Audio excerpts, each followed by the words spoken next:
অল্প বয়সেই স্বামীহারা হন রিনা খাতুন।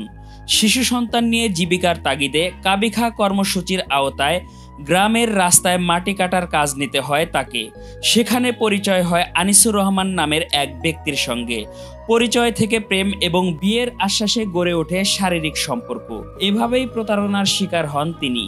সম্পর্ক 5 বছর আগে কর্মসূচি মাটি কাটছিলাম, তখন আমার স্বামী মারা গেলে পরে 3 বছরে বাচ্চা থেকে মারা গেছে বলে কয়েক বছর ভালো ছিলাম। পরে এই ঈদে আমার এই বাড়ির কাছে এক মহিলা আসছিল, নাম হলো মেরিনা। মেরিনার সাথে আসে যোগাযোগ করছে, যোগাযোগ করে বলছে যে আমাকে একটা লোক ধরে দেন, আমার বইয়ের সমস্যা, তা আমি একটা লোক চাই। তখন আমাকে এসে বললো, আমি কয়েকদিন না করলাম। তখন বলছে যে না, উনি সব দায়িত্ব নেবেন, না করতে থাকছি। যখন না করতে থাকলাম তখন জোর করলো, মেয়েটা বললো যে না, সবকিছু দায়িত্ব নিতে আছে, খালি এর ভেতরে থাকতে হবে। বলে না, আমি থাকতে পারবো না, আমার সমস্যা। বলে না, থাকে লাগবে। তখন ওই ছেলে উনি আসতো আমার কাছে, আমি যে ওনার কাছে যাওয়া তা যাইনি, উনি আসতে। আমি 10 দিন বলতে বলতে আপনি বলেন এখন মন তখন কি হয়। আমি তো এক ছেলের মা, আমার মনে তখন দুজনে তখন এই কাজটা করলাম। শারীরিক সম্পর্কের জেরে অন্তঃসত্ত্বা হয়ে পড়েন রিনা খাতুন। আনিসুর রহমান আবারও বিয়ের আশ্বাস দিয়ে পল্লী চিকিৎসকের পরামর্শের মাধ্যমে 3 মাসের গর্ভ নষ্ট করেন। কয়েক বছর এইভাবে থাকতে পেটে বাচ্চা হয়ে গেল। তিনি বললো যে না, এই বাচ্চা নষ্ট করে দাও। বলে নষ্ট করবো না, আমি বিয়ে করতে চাইছো, বিয়ে করো। বলে গর্ভবতী মানুষে বিয়ে করলে মানুষে খারাপ করবো, তুমি বাচ্চা ফেলে দাও, আমি ওষুধ এনে দিই, তুমি খেয়ে নষ্ট করে দাও, আমি তোমাকে বিয়ে করবো। আমি যতটুকু আসুক আমি আসি, আমি তোমাকে বিয়ে করতে চাই।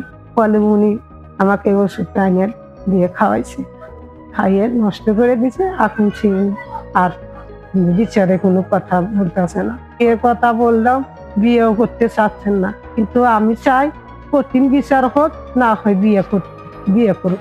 এরপর বিয়ের জন্য চাপ দিলেও তালবাহানা করতে থাকে প্রতারক প্রেমিক আনিসুর। ন্যায় বিচারের আশায় এখন গায়ের মুরব্বীদের দ্বারে দ্বারে ঘুরছেন সিরাজগঞ্জের কাজীপুর উপজেলার গারাবের গ্রামের অসহায় বিধবা রিনা খাতুন। ছোট্ট একটি বাচ্চা চেয়ে গেছিল, আমরা গ্রামের লোক সার্বিক সহজে করে অনেকভাবে একটা বিজিবি কার্ড গ্রামীণ পরিষদ থেকে নিয়ে দিছি, এবং তাকে একটা মাটি কাটা চাকরি, সকল লোকের চাকরি না হলেও তার চাকরি বিষয়ে আমরা সুপারিশ করছি, সে চাকরি করেই খায়। আমরা এলাকার লোক যাই কিছু পারি তাকে চামড়ার ক্ষেত্রা বা হয়তো বা ওই আমরা কি চামড়ার টাকা এনে দিয়ে তাকে সহযোগ করা হয়। এইভাবে এই আতার অন্ধকারে থেকে এই কাজগুলো করে একটা দুর্নীতি করে বা একটা ক্ষতিগ্রস্ত করে, এটা তো ঠিক হবে না। আমরা এই জন্য গ্রামের পক্ষ থেকে আমরা একটা সুস্থ বিচার হোক, এটাই আমরা গ্রামবাসী আশাবাদী। এটার সাথে একটা বাচ্চাও ছিল, বাচ্চাটা ফালিয়া দেওয়া হয়েছে ওই আনিসুরের সাথে।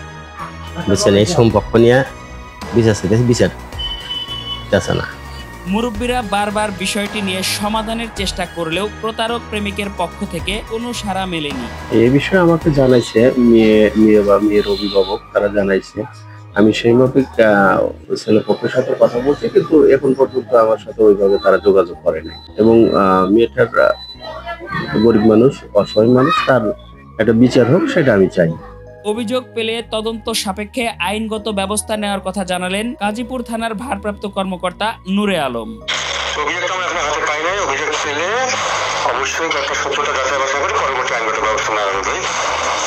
এমন জঘন্য প্রতারকের দৃষ্টান্তমূলক শাস্তির দাবি করেছেন এলাকাবাসী। নিউজ ডেস্ক, জনতার কণ্ঠ।